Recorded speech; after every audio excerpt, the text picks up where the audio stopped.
Hello and welcome back to the SuperShow podcast. Today I am the host. I am Alex Jones, better known as Jonesy, but I'm joined by the one and only Jamie today. He is here with me, and Chris cannot be. So hi, Jamie. I am here with you, Jonesy. I love the way you introduce yourself when you're hosting. It's so authoritative, you know. You really put your stamp on things right at the start. I try. I have to let people know that it's not going to be as good because Chris isn't here, but you know, I'll try my best. As far as I'm aware, he's been whisked off to Paris. I think he said something about having to photograph some of the world's leading lingerie models. I might be making that up, but I'm pretty sure that's what the message said. What a terrible excuse to not be here on the podcast. I know. Can you believe him? The cheek of it. Absolutely outrageous. But hey, yeah, if you want to get in contact with us, if you want to drop us a comment or anything, you can find us at SuperShow Pod on Twitter and on YouTube. We are available on YouTube as a video podcast. You can see our little smiling faces, but we're also available, Jamie, across major podcasting platforms, aren't we? Like Spotify, iTunes, Google Podcasts, and a whole host of other ones that I don't know. And Chris only knows by heart. So Deezer. I won't mention Deezer's one of them. That's all I know. It is, yeah, that's one of them. But hey, at this point, we have to mention the people who actually make this podcast possible. The ones who keep it going. They keep this train chugging. They are, of course, our patrons over at patreon.com. They are a very special group of people. And without them, I'd probably be a trolley wally. Are you allowed to say What's that? a trolley wally? Like someone who pushes trolleys around in a car park. Oh, okay. When you said, are you allowed to say that? I thought you were about to tell me that there's some really antiquated slur that you're now resorrecting for the sake of this podcast. I suppose it's a bit mean to people that push trolleys around, but I've done that as a job before. Who calls them a trolley wally? Working in a supermarket? I think my granddad used to when I was little. Your granddad? Oh, well, then it's definitely probably has deeper meanings that we should go into. Maybe we'll bleep that when we actually come to the thing. Nah, it'll be fine. If I repeat some of the stuff that come out of my grandmother's mouth on this podcast, we'd be in deep, deep trouble. No, not trolley, not Wally. It's Dolly. Sorry, trolley dolly.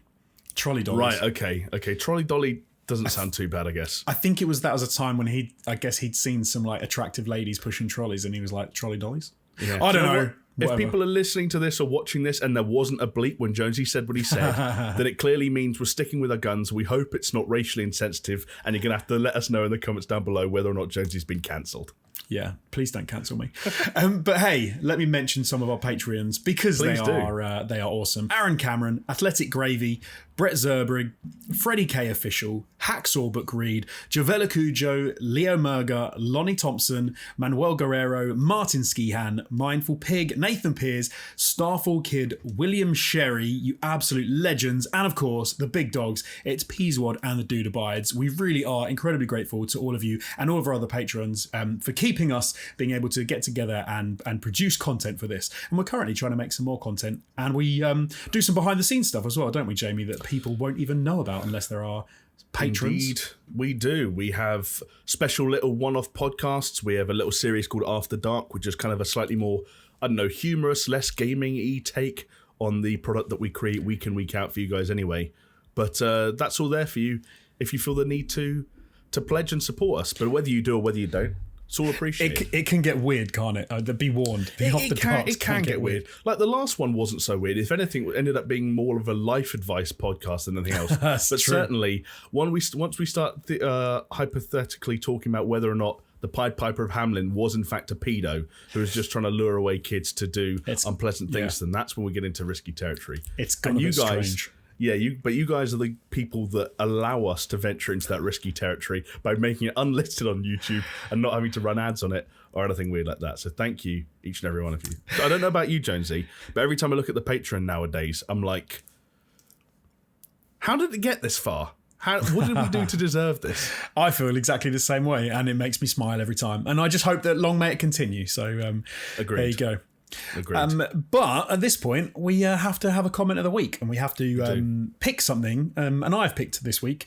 This is a comment that comes in from Brady Davidson, who said, "Is it bad that I watch the 2-hour plus podcasts at 1.25 speed? Love the extra content, but I don't have time for all that." And I'm going to say no, that is absolutely fine, given that that's how Chris watches everything in his entire life. So, right, exactly, Brady. You're a man after Chris's heart. Chris watches every single thing on YouTube at 2 times speed. And I've got to be honest, Jonesy, I don't like to admit it, but it's something that I have taken to do fairly often as well. Sometimes even with our own stuff, when I'm rewatching an old podcast or watching it back during the edit to make sure there are no mistakes or no one said anything we have to cut out. speeding up just a little bit, you start to sound more fluid. You start to sound more confident, like you know what you're talking about. And I like that. That is good, although the only problem I have with it is if I watch things sped up, that if I then watch something slowed down, it sounds really slow to me. Oh, yeah. And I don't like that feeling. It makes me feel kind of weird, so I try not to do it too often. Yeah. But even worse when it applies to real life. You go from a 2x speed podcast to a real life conversation. You're just like, why are these humans talking so slowly? What is wrong with the world? You think that you've got a really deep voice compared to everyone else because they're just slightly chipmunk. Yeah, but there we go. But no, that's fine.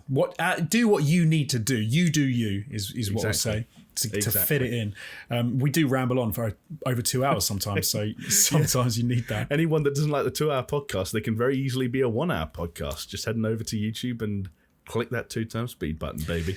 Yeah, if anyone out there listens to it even quicker, let us know in the comments down below, like the speed you listen to the podcast. So we get some comment this week like, yeah, I just download it, whack it in VLC and watch it on 5x speed. It's over in a jiff. Oh, it would be intolerable, wouldn't it? It would just be Alvin and the Chipmunks, but us yipping away about games. That. Our voices going all chipmunky. That'd be quite fun. Yeah. Patreon exclusive, the Chipmunk podcast. Oh, we should definitely do that. The Patreon, maybe. The Patreon exclusive. Anyway, sorry. But no, I want to know, Jamie, what you have been up to since we last got together on the podcast. What you've been playing, what you've been doing. Indeed. You know what? It's been quiet in gaming terms, at least, because I have a little bit more to do on the work front. So I've played one solitary thing. But luckily, it is new. So new, in fact, that at the time of recording, although admittedly not by the time of this podcast being released, it kind of isn't out yet, but then kind of is. And that's Marvel's Avengers. Nice. Hooray for all the Marvel's Avengers fans who are eagerly anticipating more Marvel's Avengers talk on this podcast after 3-4 weeks of consecutive feedback on that beta as all three of us played it sort of in tears. Yeah, I think someone on your stream yesterday even mentioned the fact that we must be shilling for Marvel's Avengers because we keep talking about it. Yeah, inside like the first minute of me going live yesterday, someone was like, oh, yeah, more Marvel's Avengers shilling, which was great because that was within a week of us being accused of shilling for DC for talking about the fandom so much. That's true. That's very true. Long story short, we shouldn't talk about comic book shit anymore. But, yeah. It's hard though, because video game. Well, because when it comes out in sort of a stage release, as it has done over the last month or so, it's difficult to not talk about it. And I know I streamed some, you streamed some. Chris didn't play it until the open beta that happened sort of only a week ago. So we apologise if you're getting a little bit of fatigue from Avengers, but you're going to have to endure just a little bit more. I'll keep it brief because I don't think my thoughts, and likewise I don't think your thoughts, will have changed too much when you have played it, at least from the beta, because I mean, it's the same game. That beta was very representative of a lot of what you're going to be doing through your time with it. What I will say is that going from the beta to the full game, obviously you have access to a full campaign, which provides a little bit more context to not just what's going on with the wider story, but characters, especially Kamala Khan, her backstory, her reasons for going on the adventure she's going on. And I will say that she becomes a far more fleshed out, well-rounded, even likable character at times, and her relationship and her sort of banter with the two characters that I've met so far, Bruce Banner and Tony Stark, actually kind of interesting. Didn't hate it. Occasionally cringe, but then again, they are literally creating a teenage protagonist, right? Right. I think Cameron was saying on Twitch yesterday on the live stream that he was getting Life is Strange vibes. It's like, yeah, that's what happens when you make games about teenage girls that are written by adult men. Like, things get a little bit weird, you know? They've got to be careful in how they put a voice to those characters sometimes. Yeah. I guess the long and short of it is I'm having a good time with it so far. I had fun. I think the combat is sufficiently fun. I think the story is sufficiently interesting. I have question marks over that game's long-term appeal and potential as a games as a service title, some of which we're going to get into later in the news, so stay tuned for that, or get ready to skip that, as the case may be. I don't know where people's heads are at the moment, but I'm having a good enough time with it, and I think it's a sufficiently decent game across the board, if somewhat unremarkable in most aspects as well, you know? Yes. Well, I think that's all it needs to be. Sure. Well, I think one of the things that I thought looked a bit more fleshed out, or which I suppose is you'd expect from the beta when I was watching you over at twitch.tv/full fat Jamie. Full flat Jamie, maybe one day, mate. Full fat. Get that keto diet in effect, and who knows, maybe we'll be full flat. But yeah, it was the fact that I was kind of worried about how that single player would develop. I thought they might have sort of done it a bit of a disservice, but it actually looks like there's a decent single player campaign there. I mean, obviously I have to play it. I haven't played it yet. And because I suppose I was worried that it was going to be a short little single player and then they were going to dump you into the multiplayer, and that was not enough. Like, there was definitely not enough teased by the beta. But hey, here's hoping that it will feel... The thing I said on the stream yesterday was that when you played games like The Division, and to a slightly lesser extent Destiny, although Destiny did have cutscenes, but let's say The Division, a lot of the things that happen in The Division story-wise, are you going to start conversations with people and having in-engine cutscenes set in one room, which usually a discussion back and forth between the character and an NPC? Right. There's a lot more going on in Marvel's Avengers. They didn't spend the money to hire Troy Baker and Nolan North and whoever else for no reason. There is an attempt to tell a real interesting cinematic story. To the extent to which that works for everyone is going to vary across the board. But they have tried, and there are production values that are decent almost across the board, not just in the game's visuals, but in the presentation and in the cutscenes. And some of those scenes, you do feel like you're playing a genuine cinematic, narrative-driven experience, because that's what they're trying to create alongside the slightly more confusing, questionable multiplayer games as a service elements. Right. Hence why some people are going to come away from this kind of feeling like it was an over-ambitious game that tried to work in too many elements. Right. Do you know what I'll say to kind of put a bow on it? And this doesn't really sum up my thoughts. It's more just a kind of a blanket statement, and then we can move on. There are a lot of people I've seen online so far in their early reaction to this game, be it hands-on or hands-off, that feel like, for whatever reason, their response to it has to be binary. I don't think we fall into that category. I see what you mean, don't think our audience, our community, fall into that category. If you're watching or listening to this, I'm not talking about you. But, the slightly more enigmatic, boisterous internet users nowadays feel like this game either has to be the best thing since sliced bread, and if it's not, it's a catastrophic failure. It's a train wreck. And the obvious answer that we all know is that that's simply not true. There is a grey area, and Marvel's Avengers occupies that grey area. No one thing about it is best in class, but nothing about it is disastrous. And for some people, that's going to be fine, and for other people, that won't be fine. But on a case-by-case basis, people are going to make that decision and get on with their lives. It doesn't have to be, the poster boy for... It doesn't have to be the new Anthem. It doesn't have to be the next big disaster. It can just be fine, and in my opinion, that's what it is. I know fine's a dumb word to use to wrap up a whole game, but it doesn't have to be either like you love it or you hate it. It can be in the middle. I've seen exactly the same thing as you've said. I've seen a lot of sort of polarized opinions, and which is interesting to me because someone who like I said, I haven't played the actual game yet, but I already think if it's at like a 7 out of 10, then that's kind of where I expect it to be, and I think it'll be fine. I'm not expecting it to be a 10 out of 10. I'm expecting it to be playable, enjoyable in that universe, and that'd be fine by me. Yeah. Well, you're going to have to let us know next week whether or not you've got what you bargained for. And people are going to have to figure out how long to skip for that segment as well. Yeah, absolutely. I'll just say a number. I won't talk about it. I'll just say a number. A number, like a number out of 10. You're just going to score it. I'll just score it. Review. Yeah, exactly. Just give it a number. Okay, maybe that's what we should do in the future. Every time a new game comes out, the week Cyberpunk comes out, the podcast, we go live. I just sit and go 9, and we move on. That's it. Anyway, what have you been up to, big man? I've similar to you. I've been doing a lot of other work, a lot of things to keep me busy. But I did get a chance to stream some Flight Simulator 2020, which I had a great time doing. Because for anyone who missed it, I did it with my dad, and he is an airline pilot, and he flies the Airbus A320, or one of the things he flies is an A320 for EasyJet here in the UK. And so he has. I don't think he's touched a flight sim for about 10, 15 years.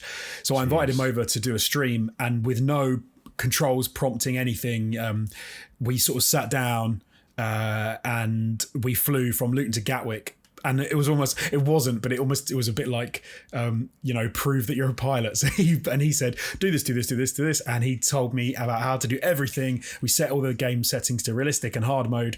And we did a 1.5 hour live stream. I nearly crashed right at the end on the landing. But apart from that, it was great. It was brilliant. And I think he was impressed by how good it looked and how close to reality it was. Although he had some little issues where it didn't quite match up with exactly as the plane is. But no, it was cool. It was a fun stream to do, and it was good to sort of sit and see a professional go through that. And I actually put it on my YouTube channel as well because I thought it was a cool video. I know there's a lot of people out there who or get really into the flight sim games, and him talking about how some of the stuff works and how the nav works and how the autopilot works was interesting to me anyway. I was lucky enough to be in the audience, Jonesy, to catch it live over on twitch.tv/SuperShow Jonesy. There you go. You did it for me. I'll do it for you. Cheers, mate. You scratch my back, I'll scratch yours. But it was kind of fascinating. Like, obviously, flight sim in itself is a really cool thing that I enjoy watching other people interact with more than I enjoy interacting with myself. But watching an actual pilot mess with that stuff kind of brought it to the next level. And the nice thing was, for the live stream anyway, obviously your dad was there and was answering questions. So I was answering it. I was asking him shit like, what's the most scared he's ever been on a plane? To which your dad said, don't get scared. Yeah, like never. Like in fucking full-on action hero territory. But it was cool being able to ask those questions. And I will say, legitimately, hands down, the best part of the stream was the fact that you decided to take control away from a professional pilot just to land the plane yourself in what you made look like 200 mile per hour winds. It probably was more like 5, but you made a right dog's dinner of that landing. So I actually, because I tried to fly the plane again and land it after, and I realised it was nothing to do with the wind. I was assuming it was the wind. It was because it's such a big plane, there's a delay on when you push the joystick over and when the plane turns.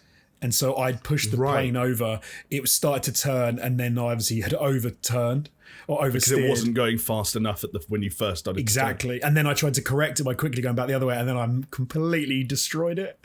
But yeah. Hey, it was all worth it. I thought that put a lovely little bow on that segment. Yeah, it was perfect way to end it. Added a bit of excitement that you don't usually get in a real flight. So there you go. Yeah. The only other thing I was going to mention from this week was something I didn't get to do, but I am looking forward to, is that the release of Bill and Ted 3. What is it called? Face the Music. Bill and Ted Face the Music. The release date in the US, at least, and I guess North America, was on, I think it was like 3 days ago. I can't actually remember the specific date. I have to wait a little bit longer because in the UK, it is not until I think it's like the end of this month, or possibly even, no, I think it's the end of this month. I think it's end of August for North America, end of September, I think, for the rest of the world. But I'm psyched about that. So I'm rewatching Bill and Ted movies again to get myself, to put me like on a nice little simmer until I actually go and get to see it. You're going to hate me, Jonesy. Go on. Never seen a single Bill and Ted movie. That is. Did you watch the cartoon as a kid?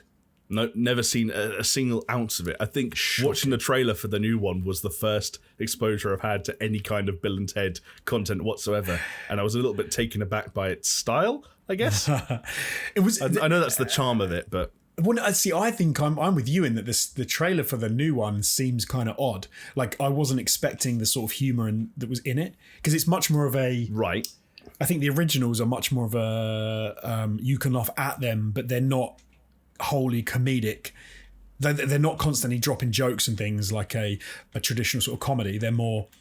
I suppose it's more situational comedy, I guess, like ridiculous situations, and then comedy ensues. But I think in this, there's some parts in the trailer where they're wearing muscle suits and they're in prison, and it's like I saw that in the trailer actually, kind of stuff. So you say that's weird. I look at that and think, okay, like that's actually more the style of humor that I could potentially get into. Plus, the reviews for it have been decent, right? Which I'm worried about. I don't want to get too hyped. Oh, you're worried about that? Because if I get too. If I sort of build up, so it's the opposite to Marvel's Avengers. I thought Marvel's Avengers was going to be trash, and then it looked like it's actually all right. So now I'm pleasantly surprised. If I believe that Face the Music is good, and then I see it and it's more of a Jay and Silent Bob reboot, I thought you didn't. I'll be sad. I thought you didn't mind Jay and Silent Bob. Am I mistaken? I liked it for the nostalgia, but it was not a good Jay and Silent Bob movie. It was fine. It was fine. Like we said earlier, it was fine. But yeah. So I've got either way, Jonesy, you're doing a pretty good job of getting your movie watching fix in during all this weird sort of like quasi quarantine time, and putting me to shame. I'll be honest, I'm feeling a bit guilty over just how badly my movie watching activities have been. Your homework for next week is to watch Bill and Ted: Excellent Adventure and Bogus Journey. Do you know what? Do you know what's depressing is like you're literally not even the first person to give me quote unquote homework in terms of watching movies during this time, and I continue to fail across the board. I'll try, but I'm almost certainly going to fail. I tried to make my 4-year-old watch Bill and Ted with me, and he refused. He was like, no. That doesn't surprise me. Did he refuse before he even started watching it? Or did he refuse halfway through watching it? No, before he was like, I don't want to watch that. No. Because I think he looked at the cover and was like, nah, fuck that. Well, I would have been his age when the first film came out in like 89. So this seemed to me to make sense. Really? Yeah, because it came out in 89 and I was born But, in like... but you wouldn't have watched it at that age, right? No. I watched them both when I was about 6 or 7, I think. Right. But there you go.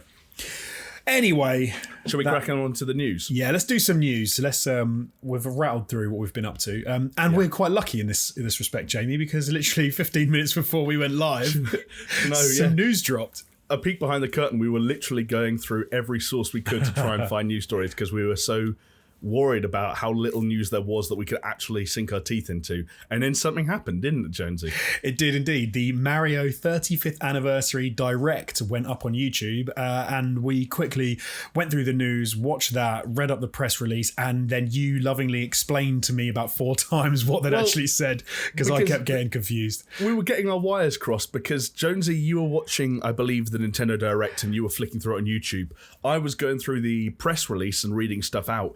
And because they announced about, if you read the press release at least, like 25 different things, all of which have the word Mario in. Yes. Most of which also have the word Super, a lot of which have the word All-Stars for some reason. They announced about 50 different products that all sound the same. But the important part is some of them also sound really fucking awesome.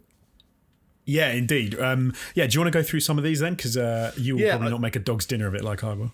Well, I'll try my best not to, but who knows where we're going to go with this. I'll start with, let's go kind of in order of what I think we might be most excited by. I think certainly each of us have one that kind of appeals to our sensibilities. And I'll start with the one that I'm sure most people have already guessed speaks to me, and I'm guessing most of the people watching as well, which is Super Mario 3D All-Stars. This was a game that had been rumoured for a long time. It had been, quote-unquote, leaked a couple of times, but it's finally been confirmed it is real. It is a packaging of 3 of the... Dare I say 3 of the best? I'm glad Chris isn't here because he'd argue that they've missed out the best one ever. But 3 very good 3D Mario games in the form of Super Mario 64, the N64 smash hit that sort of started everything off, Super Mario Sunshine, the occasionally maligned GameCube title, and Super Mario Galaxy, which was a Nintendo Wii game and is obviously the first of the 2 Galaxy games and arguably the weaker one, but still very good. The key thing here, Jonesy, is they've been compiled into one package. They've got quote-unquote higher resolutions than their original games and have been optimized for a smooth gameplay experience on the Nintendo Switch. So I don't think we're going to get into full remake territory, but higher resolutions and smooth sounds like, you know, in Nintendo's words, if you kind of translate that into what that means as a game, I'm sure that's going to be fine, right? But this is genius, right? Because this is...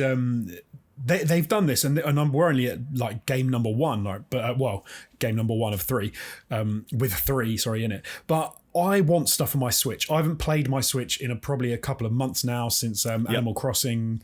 And I only played that because I was going to make a video out of it and then I didn't. But I would love some more Super Mario content for my Switch, but 3D stuff, not old stuff. I want to, and I want it remastered. I want it looking crisp. And so they're going to scratch that itch. And I'll be very surprised if I didn't go and pick up quite a few of these titles that they're dropping. Originally, they said that all these games would be coming out between now and spring of 2021. Am I right? But then they have had a disclaimer because of COVID that there might be delays. And so we don't know exactly when some of these things are going to come out. That's right. There's a bunch of caveats. So the first thing, as Jonesy said, is that as a result of the potential knock-on effects of COVID, which are still ongoing, some of these release dates won't stick. The other thing which you hinted at, Jonesy, is that March 31st, 2021 is a date that appears a lot in this press release because that seems to be the end of when this sort of celebration of Mario is happening. I'm not really sure why they've imposed this date. There are a couple of games that are sort of servicey that seem like they're ending at that date. There's one game, in fact, 3D Mario All-Stars, Mario 3D All-Stars, I'll get it right so there's no confusion, the game we were just talking about, that they say, I'm just going to have to read the press release here because this is bizarre.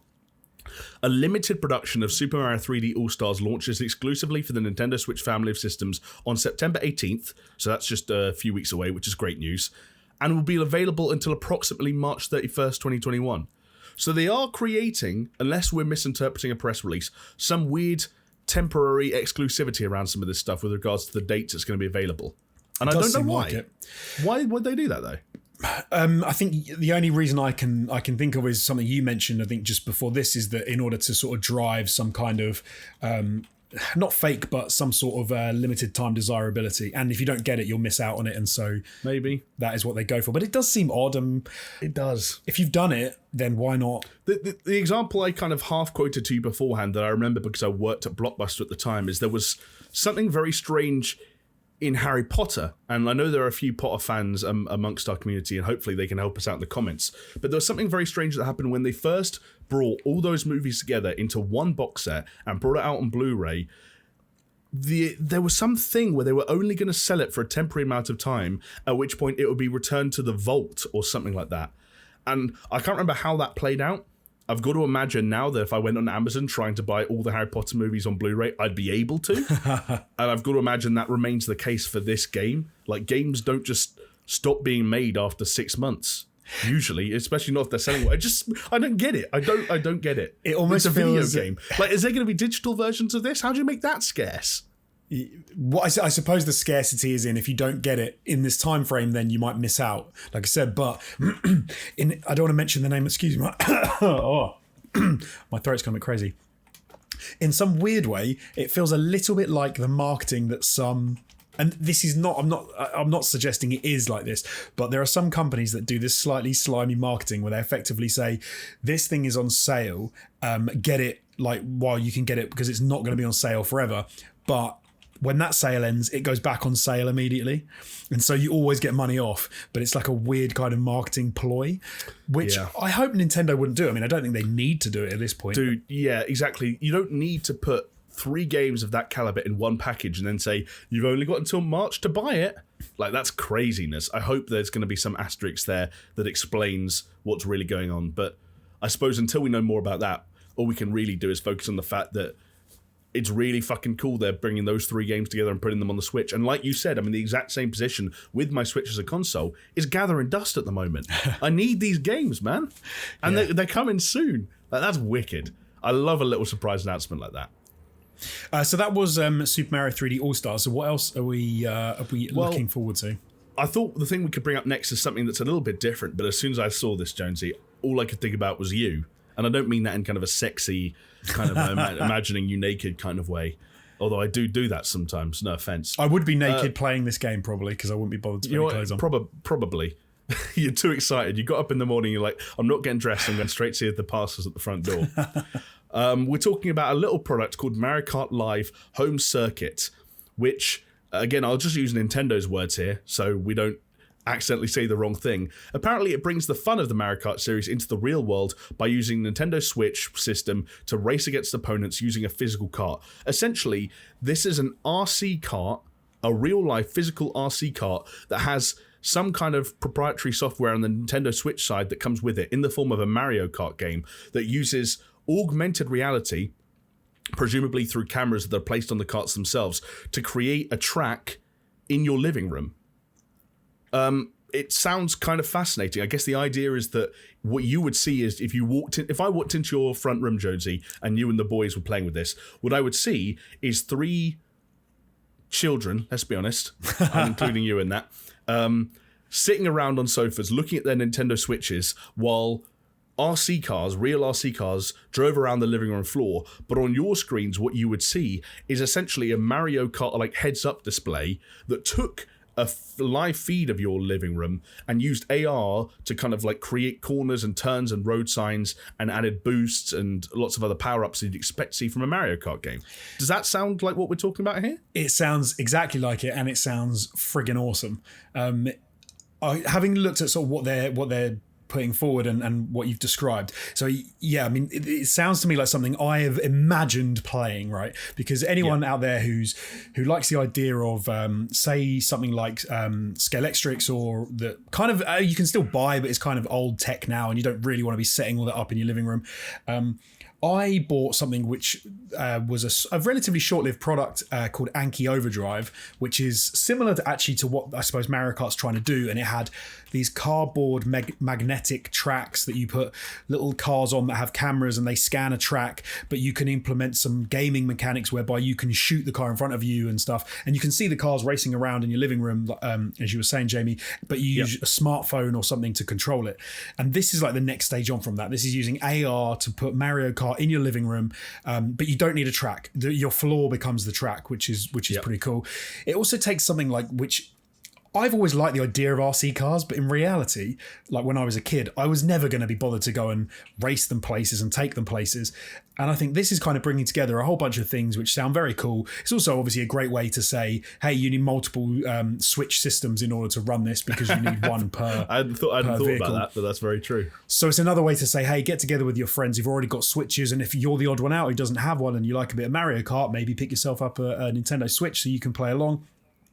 Yep. I think it sounds like a really cool little peripheral. It is. I don't think it's necessarily going to be huge. There would be probably a specific maybe market, younger players, etc. People like me with kids that might have a look into it. But I think it sounds really wicked, and I just like the idea of having Mario Kart on my floor in my front room. Right. And you're right, Jamie. I'll be sitting with the boys, and we'll all be in our pants. We won't even have got dressed that day. 100%. Well, I mean, why would you if you're that excited?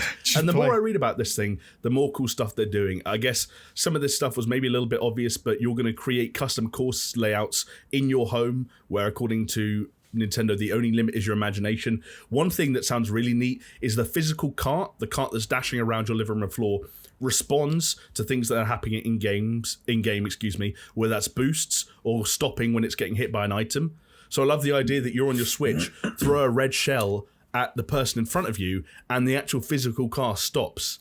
So I don't know. That just sounds so cool. So that is something that's why it reminded me kind of, like I said, if no one's heard of Anki Overdrive, like look it up. But that has that in that as well. So you shoot a car and having watched it do it. So little cars driving around and one car shoots another and that car spins out or stops or whatever. It's actually really cool to have that level of gamification in like a physical real world thing. So I love that they're doing this and they're bringing the 100%. Mario flavor to it and stuff. Yeah. And for anyone that doesn't have children or siblings or whatever, even friends like most of us nowadays, apparently you can race against Koopalings in Grand Prix mode. Oh, nice. So there is some semblance of single player. That one, Jonesy, October 16th. Let me know what you think of this price point. $99.99 in US dollars. So does it say what you actually get with that? Like how many carts you get and things? It's available in a Mario set or a Luigi set. So from what I gather, you probably get the software and one either Mario or Luigi kart for $99.99. See, kind of like it's pricier than Ring Fit was, but I guess RC cars slightly more complicated than rings. I don't know. That to me is quite. I mean, games themselves, Mario games are pretty expensive. So then you're actually looking like 40 quid, 30 quid or something for the actual RC car. If they can do packs where you get multiple cars. I suppose that wouldn't make any difference, though, would it? Because then you still need multiple Switch systems. So the idea they're having is that you go away and you get... And that could be expensive, man. If I've got to buy 2 more Switches, I've got to buy 3 of these packs. I'm talking like, geez, £1,000 just to play this. You're right. I think that's the way they get you, is that it's the kind of pricing that I think looks reasonable enough on paper, but it's when you price up, okay...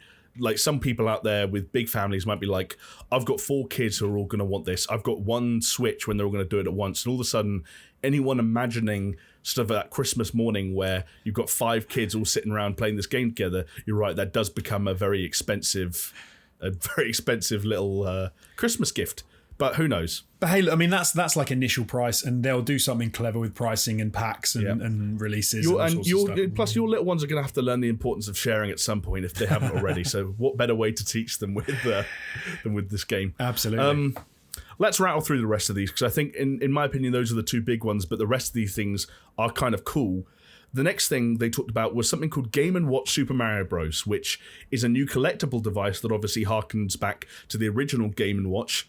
And in fact, the design itself is specifically designed, based on that 1980 release. It includes the original Super Mario's game and also Super Mario Bros. Lost Levels and also a special version of Ball with a Mario makeover. I'm not super familiar with that, but these are all playable on the Game & Watch device itself because it has a D-pad, it has buttons, it has an A and B. It also has, quote, 35 little touches to discover. It can function as a clock. So it's kind of this weird throwback device that is a bit of a games console, but also just a watch at the same time. And it feels like it's just kind of meant to be a collector's item to me. I don't know. Yeah, I think it even said it's a limited run and it will be a limited availability as well. So, I mean, it's not saying it's going to be for everyone, but hey, it's a cool little nostalgia piece, I suppose. Yeah, it is. Something that is slightly less of a nostalgia piece and actually something people have been asking for a hell of a long time and is now officially confirmed. And that is a enhanced version of Super Mario 3D World, the game that originally came out on the Wii U all those years ago. That is now coming to the Nintendo Switch. It's going to have co-op, it's going to have online and local co-op, I should say. They're also going to include an add-on called Bowser's Fury. I'm not super familiar with it. I presume that was part of the original Wii U release as well, like some DLC or something that got added after the fact.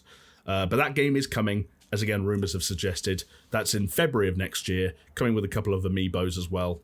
People are going to be excited about that. Apparently that's a great game that not enough people played because it was sort of saddled with the Wii U. It actually looks really cool. Like the some of the stuff I'd seen of it, the version they're releasing now, the enhanced version, yeah, it looks really good. And I had a weird thing, I think we mentioned it even last week, was that there were a lot of games that came to the Wii and the Wii U that I didn't really view as video games in the same kind of way as I do with most Nintendo systems, purely because those systems were kind of odd to me. And so I feel like I missed out on a whole lot of Mario content. So the fact that they're bringing it to the Switch, which is a great little system and I love playing, but I feel like I need more content for it. Yeah, I'm really excited. Content you shall have, Jonesy, because we're still going, believe it or not. Next up, we have Super Mario Bros. 35, which, to cash in, I guess, on the... I'm not going to say the words Battle Royale, but obviously there's an element of that and also Tetris 99 about this, and that is Super Mario Bros. 35, which is a 35-player competitive online battle game where you're competing to be the last Mario standing.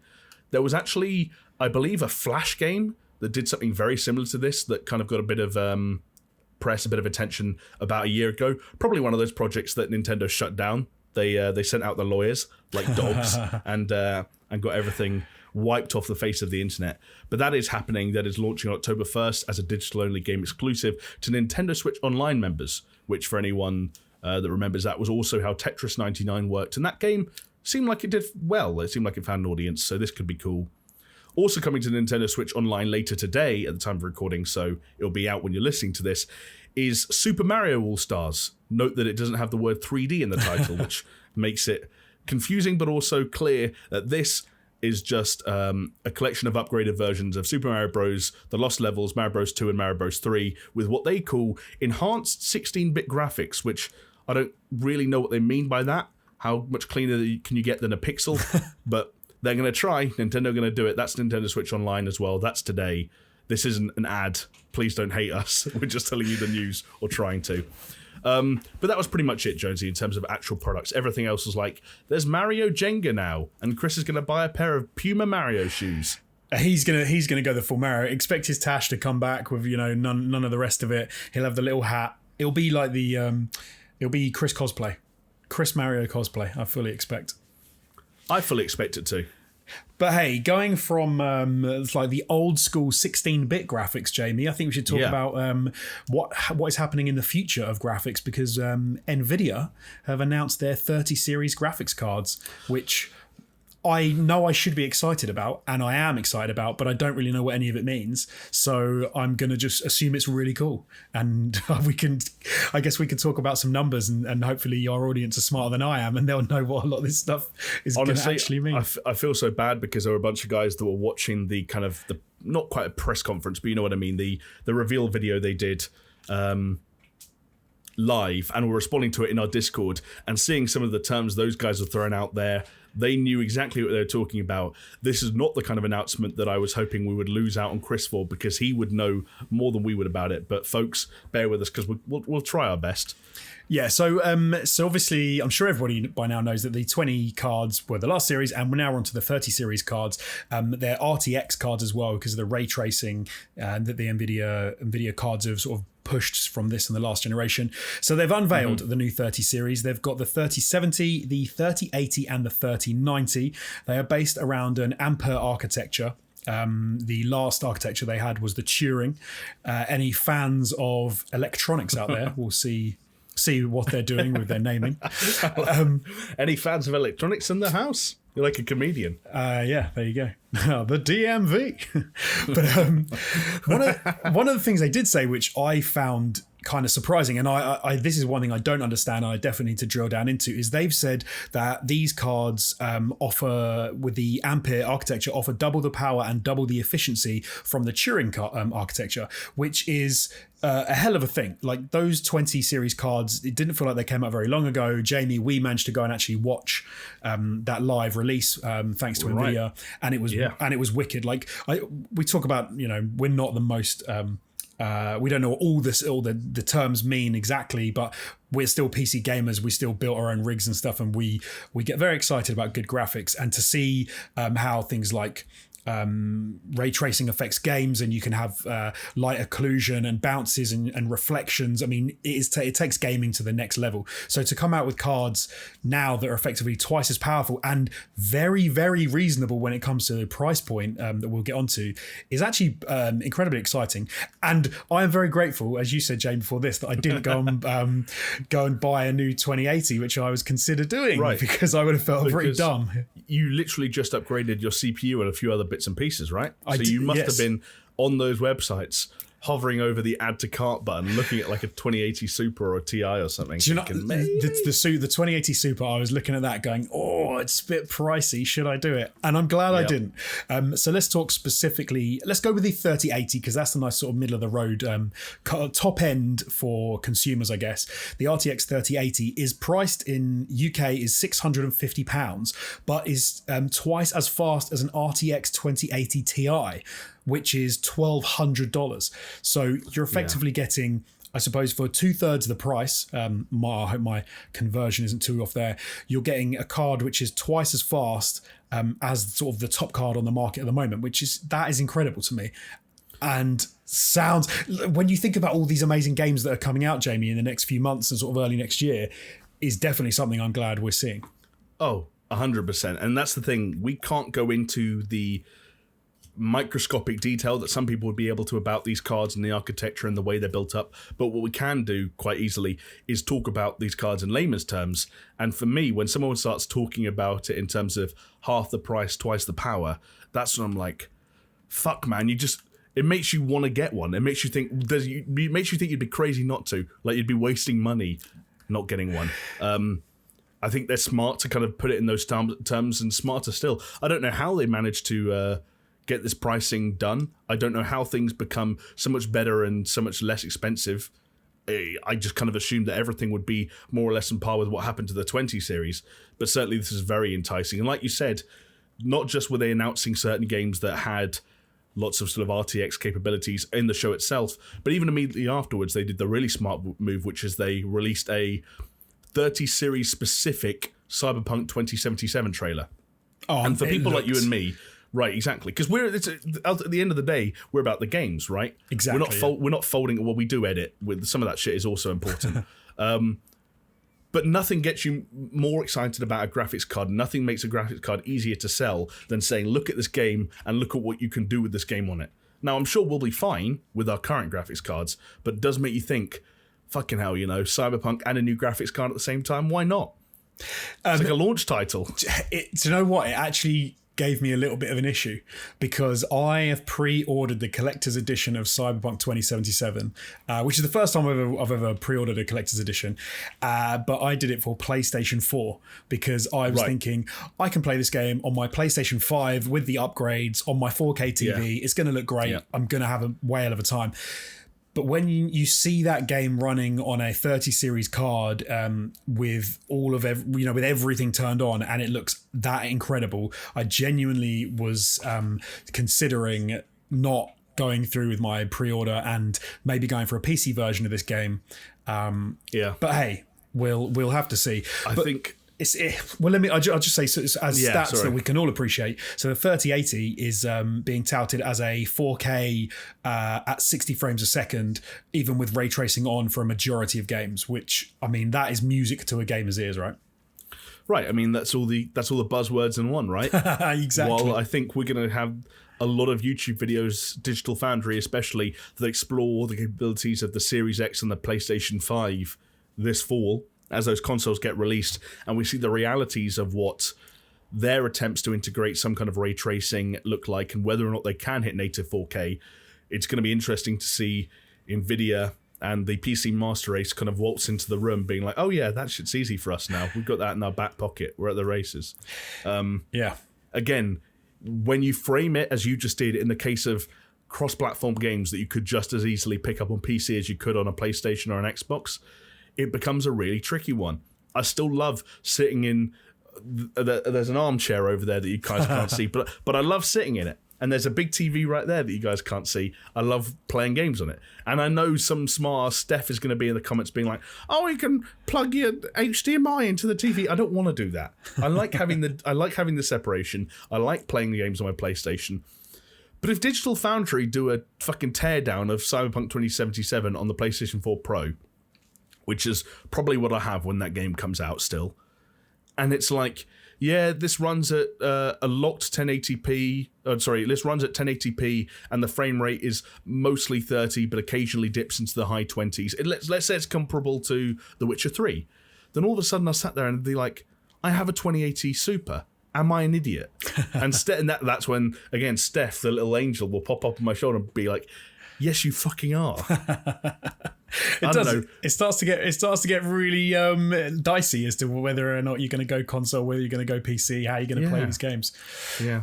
And for people out there thinking that 650 quid is still a little pricey, that would absolutely be fair, because that is not an insignificant amount of money. You know, it's still more than a PlayStation 5 and Xbox Series X would be at launch anyway. They've also announced that the 3070 card, which is better than the current 2080 Ti, they've said it's better than a 2080 Ti, will only be £470. So, and that comes that'll be released on the 17th of September, so not even that long, which is, absolutely crazy pricing. I should at this point mention that the RTX 3090 is £1,400, so it's a lot more.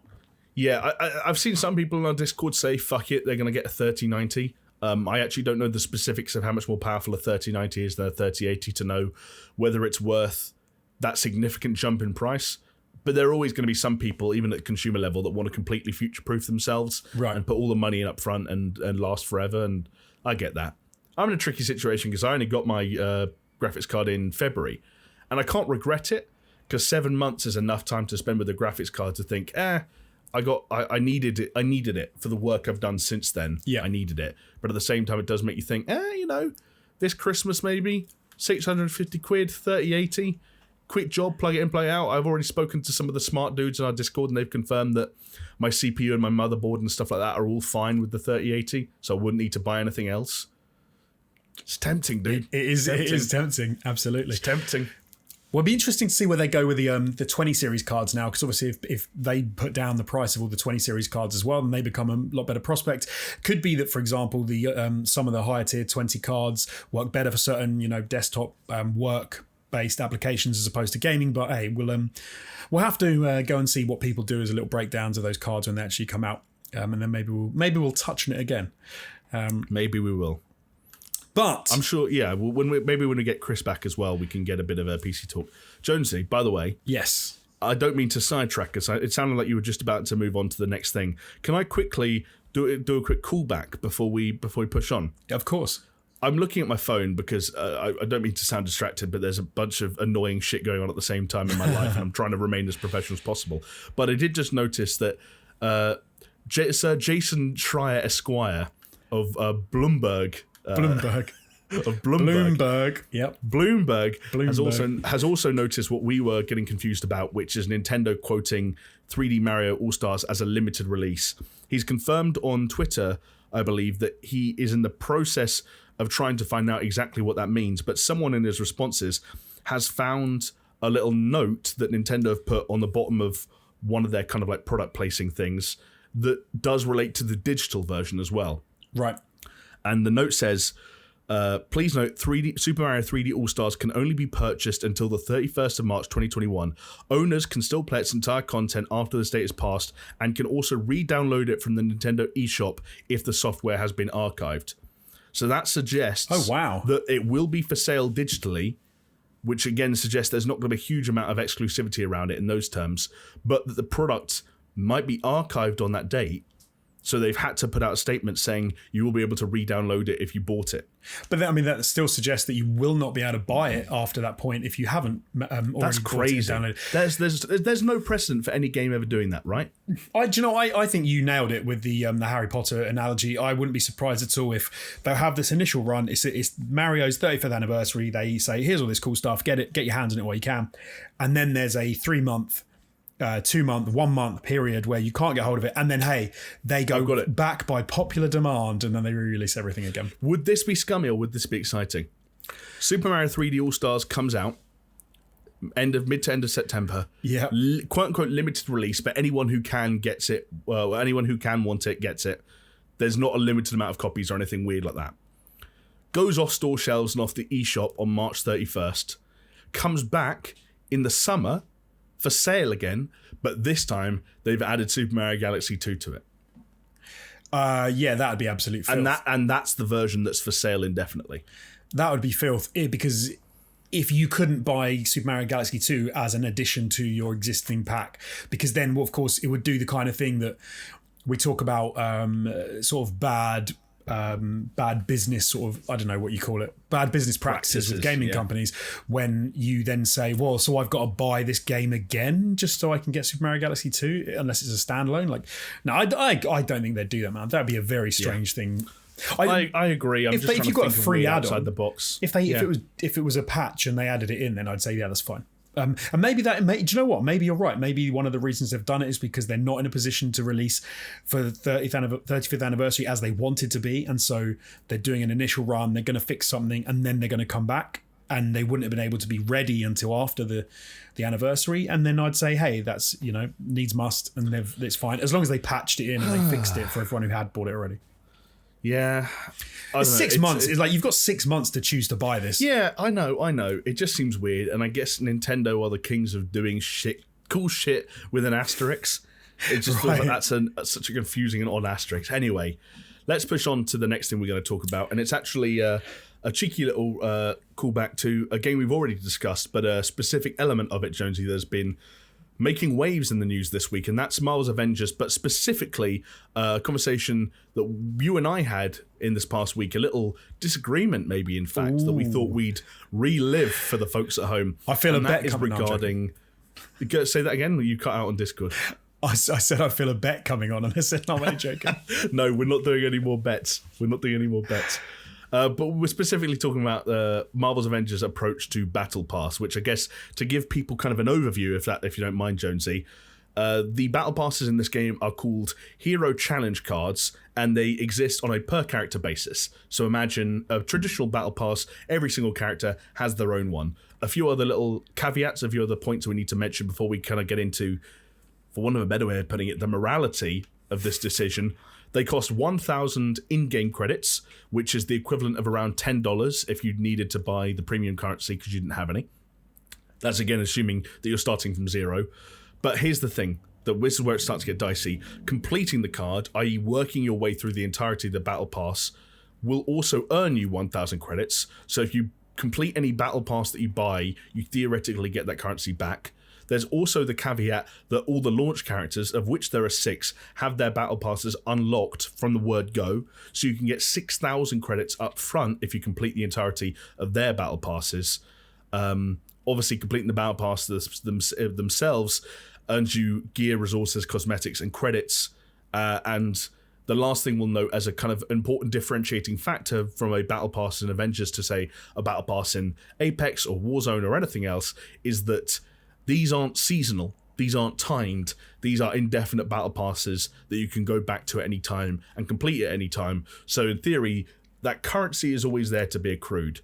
And I guess that's kind of the heart of the discussion that you and me got into, right? Is this idea of with 6 characters battle passes unlocked from the very beginning, you can kind of create a rolling cycle of earning back premium currency, using it to buy the battle passes for the new characters, and never being out of pocket. And whether that makes it a more reasonable system, despite the fact that there is technically more stuff being made for sale. Yeah, it is a bit of a weird one, and I can see why people have been, a bit lukewarm on it. Battle passes in general, I find, are quite odd concepts, because if they completely replaced microtransactions and in-game currency and etc., then it would make a little bit more sense to me. But I always have a bit of a thing that you can it's odd that you can buy things from a marketplace, but you can also get a battle pass which covers a whole load of stuff that you're going to get, but you've got to unlock it through leveling, because it's like, well, I've paid for it, so why do I have to, it's the option to level with it. But actually, when I think about what they're doing here and how I'd compare that to games like Warzone, games like Apex, even games like what's it called, Fall Guys or something like that, like all these games have included battle passes in sort of different ways. And this is very similar, it seems, to something like Warzone, where you'll get a character for free. So when they release a character like Spider-Man, well, actually it's a really bad example because he's PlayStation exclusive. Let's go with Hawkeye, who's announced to be the first additional character, right? Because as you said, you get the 6 initial characters, you get their battle passes included. So let's say when Hawkeye releases, you will get access to Hawkeye for free as an additional character in Marvel's Avengers. He has 40 tiers of unlockable content. You will be able to earn free upgrades with Hawkeye without ever spending any money, right? But it's only the premium upgrades that you have to actually spend in-game currency for in order to unlock Hawkeye's Battle Pass.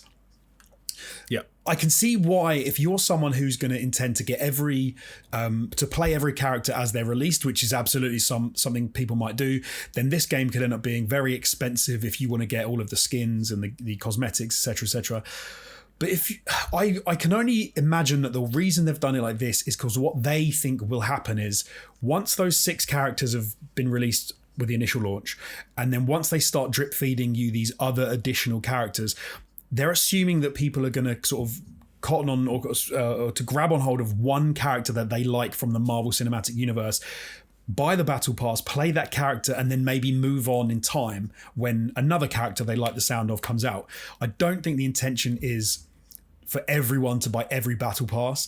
I think you said it, Jamie, and I think the fact that you can earn back the currency if you complete the battle pass is almost irrelevant, because not many people are going to do that. 40 tiers is a lot to get through, even if you've got it as even if it's completely not time dependent. It's still a hell of a thing to play a game for that long. And it also might character. force you to engage or interact with characters that you straight up don't like, or to try and earn the currency. Or if you play in a group and certain people are super committed to a character, and so you can never play as that character because players can't be the same person in any one game. So it could be very hard to level up certain characters. That's another weird caveat. Yeah. So that's part of the reason why I agree with you. I think very few people are going to sit there and come away with 6,000 credits from this first line of characters. I think a lot of people will come away with at least 1,000, but yeah. But I think what they have done, which I think is interesting, and because I have no problem with this as a system, what I think is interesting is, as they release these characters over however long they're going to support this game for, you're going to get the character for free, and you are going to get some free battle pass upgrades along the way. The fact that you can sit at home, play Marvel, put it down for a few months, hear about the fact they're releasing a new character, know that you have that free, you can hop on, you can play as them. I like that. Like, I don't like it when games effectively gate characters off through money. Like, so games like Apex, I get why they did it, and Apex is a free-to-play game, so it makes sense. But the fact that there are characters you would never get to play on that game unless you put money into it in the first place, that currency is earnable as well. Yeah, but exactly. So you can't, you don't get them for free though. You've got to play the game to earn it. Whereas this is going to say to you, hey, this guy is, you haven't played the game for months, you haven't done any battle pass stuff, but you get to play this character that you love from the Marvel universe. Yeah. Like Apex Legends is also a free game. I will note. Yeah, I said it's a free game, so it's a bit different. But it kind of, But that thing about where you have to play the game to unlock a character that you don't even know you're going to like. I quite like the idea that you can hop in, play a character for free and go, nah, this isn't for me. Or you can say, no, I do like this character. I never would have thought I would put any money into it, but now I'm going to. And the fact that I think you are only going to probably sink, even if you're into this game and you like the sound of it, you're probably never going to buy more than maybe a handful of battle passes for the most. Some people will buy all of them. There absolutely will be people that just sink all the money in. I'm fine with it. Battle passes are weird, like I said. I'm kind of fine with it. I think that's where the last point you made there is kind of where our paths diverge, but also kind of agree with each other a little bit, which is that as with all microtransactions and battle passes and premium this, that, and the other, and currencies and so on and so forth, you can sweep any of them under the rug by reminding anyone that they don't have to buy them and that they probably won't. But sometimes that's kind of not the point. And for me, there's an element of what people are saying about Marvel's Avengers. There's some part of me that doesn't care. There's some part of me that thinks it's overblown. There's some part of me that thinks this is an extension of people looking for shit to complain about because it's 2020 and that's what we do on the internet. But there is another part of me that looks at this game, looks at what it represents, looks at the size of it, looks at the property involved, looks at the target audience, looks at the amount they're doing and the amount of deals they've already cut and all that, this, that, and the other, and thinks, like, guys, was this necessary? Did we have to do this? Can I do a really scummy thing, Jonesy? Yeah, sure. Can I read the folks the message I sent you just because it sums up my thoughts better than I can on the fly? Yeah, go for it. Or at least part of it. I'll paraphrase. This is what I sent to Jonesy in a message on Saturday. I said, it becomes problematic when, even prior to release, as many as 15 heroes have been found via data mining. That's $150 worth of battle passes mapped out from day one, with only $70 to $80 of that salvageable if you put a huge amount of time into progressing with each of the 6 launch characters and then each subsequent character that you buy using that initial accrued currency.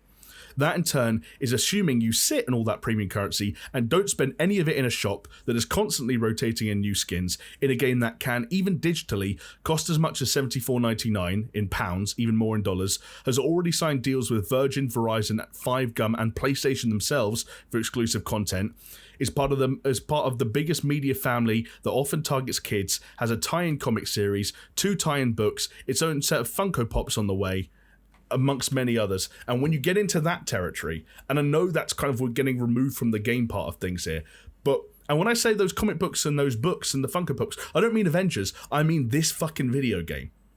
Does this game really need to market kids like my brother $150 worth of battle pass shit? That's what my brother, because I agree, my brother's going to sit there, he's going to buy this game, he's going to play it in a little bit here and there after school because he can't put 8 hours a day into a game like us fucking weirdo adults can, because weirdly enough nowadays kids have less time for gaming than we do. Figure that shit out. He's going to sit there doing little bits and pieces. He's not really going to understand premium currency that much, at least. He probably doesn't understand battle passes either, but he's going to unlock Spider-Man because he unlocks Spider-Man. He's going to have fun with Spider-Man because, as you said, fair enough, they're giving him it for free, and then he's going to say, how do I get that cool looking skin? Yeah, for sure. And the answer is, get your parents' credit card and do it 15 times over. See, based on the characters that we found in just data mining the beta. See, I agree with you on everything you said. I think that the part I don't agree with, and this is the part that I found a little bit odd because I was surprised at how anti this and how annoyed people seem to be of it. Your brother will do that, and I'm sure that my kids in the future will do exactly that sort of thing with games that do this kind of thing.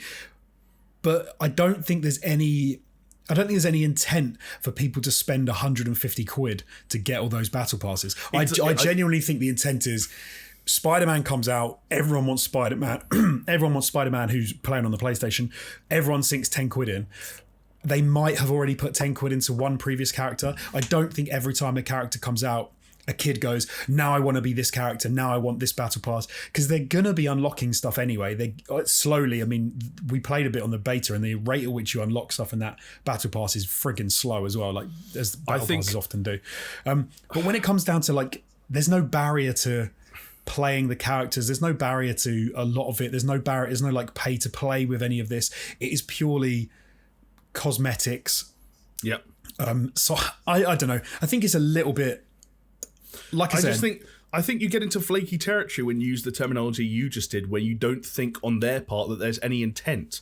You're saying they're putting all this stuff out for sale because they don't believe that anyone will actually buy all of it, and I just don't think that's true. No, I think the reason they do it and they put a battle pass on every character... I think they do it, but I think that everything that's for sale is for sale because they know someone will buy it.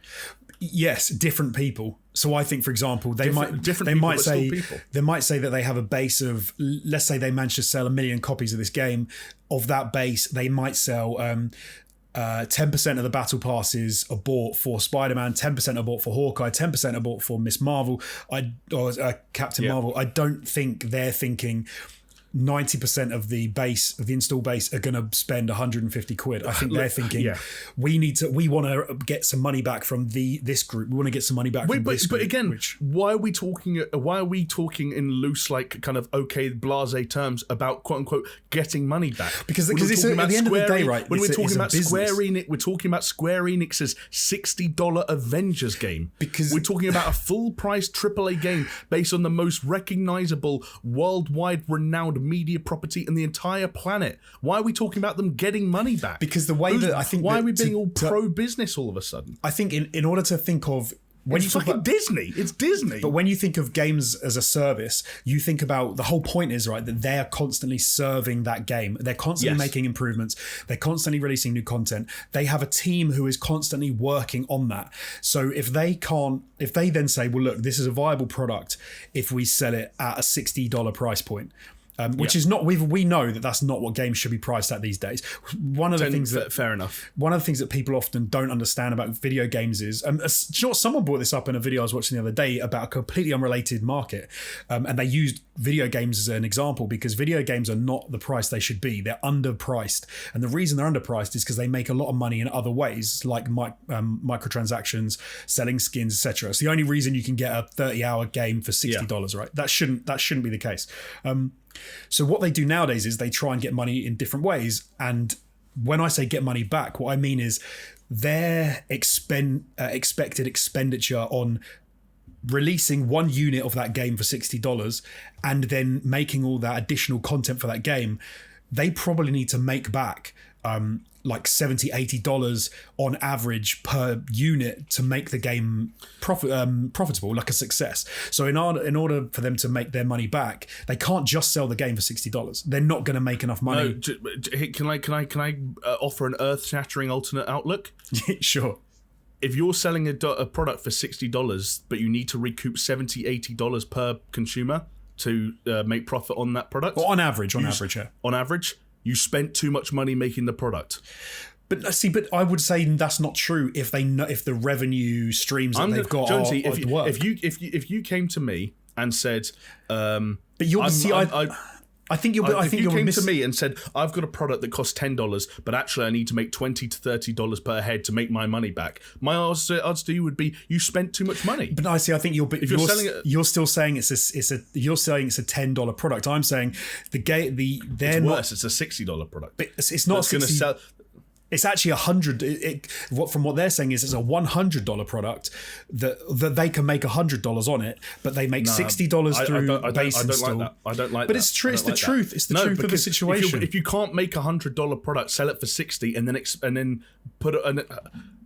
Make it. That's a poor budget management. No, so what I'm saying is it's a product that they could sell for $100 and you never ever spend anything else. There's no marketplace, there's no battle pass, everything is included into the game and it costs you $100, which means that it costs them $70 to make and they get $30 profit per sale. But instead of using that, because they know that won't be something anyone would go for, they sell the base game for $60, they sell all this additional stuff for whatever, and they end up making profit on. Yeah, I think we said, honestly, if you don't want this is a harsh word to use, but I think that is a naive way to look at games as a service. Games as a service, that business model does not exist for companies because they want to recoup their budgets. That exists because it makes company millions and millions of dollars in pure profit.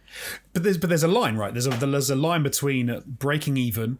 There's a line between making money and there's a line between making tens of millions of dollars in profit. And we don't know where that line is at the moment with this game. I tell you what we do know. for the first 95, 96, 97% of the industry, every game that ever made a profit ever did so by selling copies on store shelves. No, but that's just not true in this day and age. Look at Call of Duty with Warzone. That's why I said that's why I said the first 95% of the history, of the history of the game industry. But they didn't have this option, did they?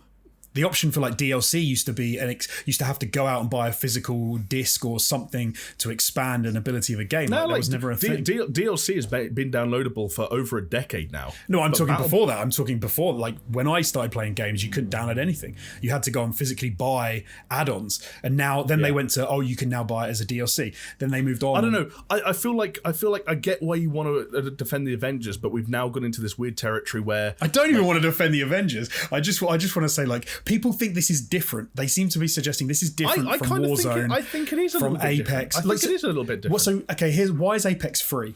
Apex is free because they know that they don't need any money as an upfront base cost, whereas Marvel but with Apex there is no single player campaign.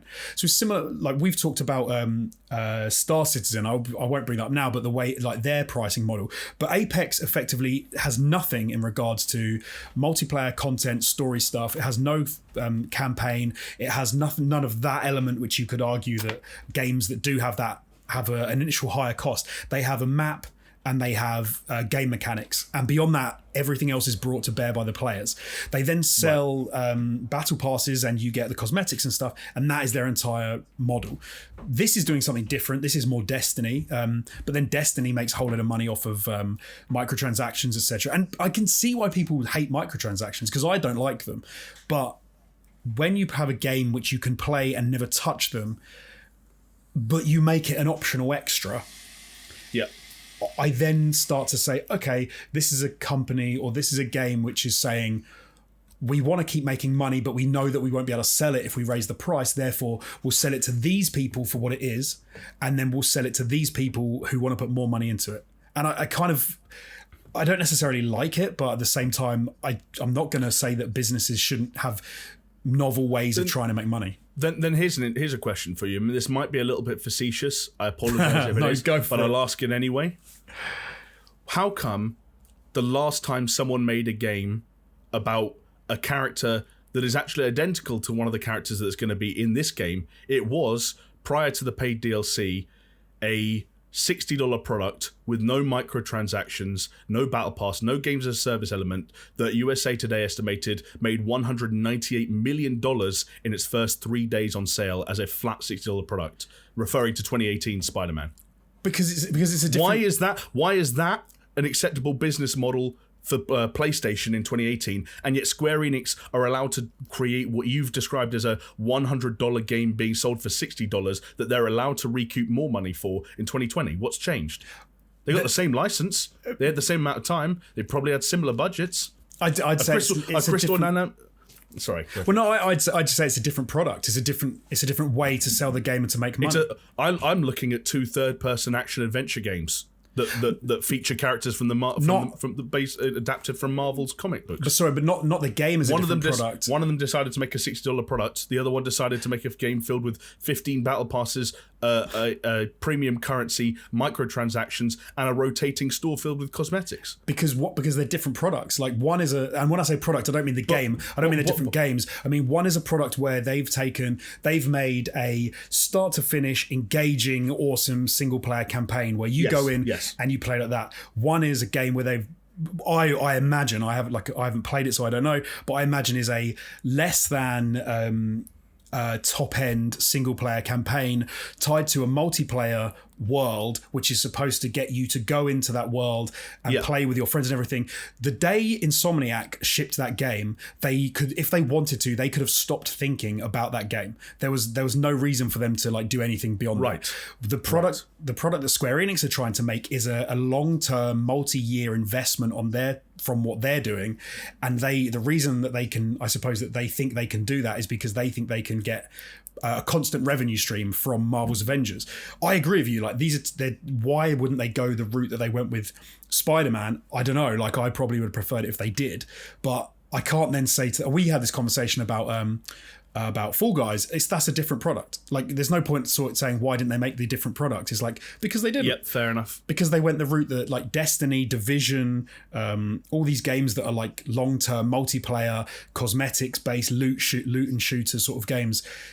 There's so many of them out there now. I can't really say why have they done the same thing. And arguably, I'd say off the back of the DC fandom, I can see that some of those games are going in the similar sort of way as well. Like, are they going to be single player Spider-Man-esque campaigns where the developer draws a line under them the day of release? Like, I guarantee not. They are multiplayer, skins, loots, blah blah blah blah blah. I guess you're right in saying that they're different kinds of games. It's just, for me, and maybe this is a stigma, maybe it's an unfair one, but I still see these types of games as publishers getting scared, doing what EA put out a press statement however many years ago when they cancelled Visceral Star Wars game, admitting to. EA have admitted this in writing. And I know EA have nothing to do with any of the games we're talking about, but it's still interesting. And I think it represents Square Enix as well. People are getting scared of big AAA single-player games that get sold once, paid for once, and never thought of again, because they know that if they flop, that it's over. So on one hand, this is major publishers giving themselves a safety net, creating a product that people buy with the assumption that it's going to change and grow and develop over the time, and that maybe they can recoup their money even if it fails out of the gates. We know that Anthem, for example, was a failure for EA, and now they're going to try and relaunch it. We're going to get Anthem 2.0 at some point in the near future, and then we'll see where they go from there. But I think for as much as I accept that, I still think that it is... to a certain extent, it's the coward's way out, especially when some of what I've seen so far is that the games as a service elements of Marvel's Avengers are the weakest parts of it. The multiplayer content is weaker than the single player content. The cosmetics don't seem particularly inspired. We have disagreements over the strategy they're using regarding battle passes. When that stuff is weak, when that's the stuff that feels like it was stuck in at the last second because Square Enix were worried about releasing a single player game, that's when the argument that these companies are allowed to make more money or should be allowed to make more money on the back end, fine. And like, I've already swallowed the pill in the vast majority of microtransactions. I know it sounds dumb following a conversation like this, but I think both of us are in the ballpark that we don't get worked out about this stuff. Like we said earlier, really. If you don't care about it, don't buy it. And that's usually what we exercise. We do practice what we preach in that regard. But for as long as people are going to ask us questions about it, for as long as people were on my stream yesterday asking about this exact topic, I'm still going to say that there's a part of me that thinks it's kind of bullshit. No, and I can see why. And I don't want anybody out there and you, Jamie, to think that I'm suggesting that I like the way they're doing this. And I think don't worry, you haven't come across that way. Okay, but I think it's hard for me to sort of see gaming and business and stuff separately, and especially like we said, when you get into a weird world whereby there's a whole load of different ways to make money, and video games doing a whole load of different ways. Unless I see like what I perceive to be specifically predatory practices in games, then I kind of have to chalk it up to they've come up with their own novel way of doing it. And I can imagine the conversations and how they decided, for example, do they really want to do a seasonal battle pass for a Marvel's game when you can have unlocks in there that aren't linked to some characters, and then in a year's time there's going to be characters which weren't on the battle pass and now they are, but you can't get any unlocks for your existing it gets really messy, right? And I can imagine that they bounced around a whole load of... But I can see how it gets very messy and how they've said... But then here's a crazy thing. If you're going to do a battle pass for each individual character, why is it more expensive than Warzone seasonal ones? Why is each individual character's battle pass the actual price expensive? Point? Yeah, I've got an idea. Like, why not say, okay, we're not going to do a seasonal battle pass. We're going to do per character battle passes, and they're going to be $5. They're going to be $3. I think I think the battle pass is too expensive. I think it would have made more sense to me for them to make them 5, like you said, and then for me to be able to buy more of them. To make them 10 seems very For anyone pricey. wondering, I think we worked out that Warzone's was $8.50 in pounds. I think it was. But see, what's weird about Warzone, and this is me. This isn't like the game. I actually think that the battle passes in Warzone are more irrelevant to me. Like I've probably bought 2 of them, I think, and I get through a couple of levels. They seem to be, I mean, I don't even get the stuff that I've bought because I have to find the weapons in the game, or I have to equip them, and I have to unlock the guns in order to do it. And I could unlock stuff in Battle Pass that I might never even see in the game or get to use or get to experience, but I feel like I've already paid for it. And then I don't play it for a month, and then I lose it, and I'm like, what? So in some sense, the idea that so I can kind of see though why that's not, why maybe they didn't want to go that route. But I'm with you, and they are too expensive. I think that's why people have accepted battle passes, right? As you play a game like Warzone, you look through that battle pass. I think a lot of people look at it and say, I don't need any of that stuff. And the other nice thing about it is you keep playing the game, you keep leveling up that battle pass, earning your free tiers. The day you put money in is the day you earn back everything that you've already unlocked. Right. So it's probably the way to do it, right? It's probably to play it, get really far in, and a day before it ends, buy it, get everything. Yeah, and like see how far you got in the battle pass, and then at the end of the season, work out whether the investment makes sense. Work out actually saying, okay, I'm not going to buy the battle pass because I only progressed 10 levels in the entire last 2 months. Yeah. Or actually, I'm going to buy it because I fell back in love with this game and I completed it, and I've got a bunch of shit to cash in on. We'll see. It's going to be fascinating, right? It's going to be fascinating. You did hit on an interesting thing though, because one of the problems you've got is with making this sort of game and trying to protect yourself, and rather than committing to the single player campaign, Spider-Man-esque game, the problem you've really got is you can't then rest on your laurels and make a bad game. Or make a mediocre game and expect to make all the money that some of these other games have made, because the reason they make money is because they're very good, very enjoyable games at the end of the day. But yeah, I will say that one of the things to blame as to why this even exists is because they test it over time. It's been tested out and it works with us, the consumer, right? We put money into games in this fashion. We'd rather spend less money at the front and then put money in over time, and we've proven to the games industry that we'll do that. And that's one of the reasons that they go for things like marketplaces, microtransactions, battle passes, etc. You're absolutely spot on. But I hope it's a good game, man. I hope it's good. Like at the moment, like I said, if it's a 7.5, it'll be where I expect it. I'll play it. I'll probably put 10 quid into it, maybe, and we'll see how we go. I'm gonna play more of that campaign pretty much as soon as we're done here. I want to put a bit more time into it. And are you going to start playing at midnight tonight? We sound like proper nut jobs now. No way, man. I'm not playing at midnight tonight. Good. Actually, I guess I've got some work to do after this, actually, so I won't play that much. But I do want to play a little bit more, because the last mission I did, first Iron Man mission for anyone else that's already also playing it, kind of a fun mission, not gonna lie. Yeah, I watched it, but you did seem to enjoy it, so it's cool. Yeah, I did. Iron Man plays pretty cool in that game, as it turns out. Oh, okay. So we've got one more story to talk about, which is probably going to be quite a quick one, because it's it's a little controversial. And we don't usually get too political, so I don't think we want to.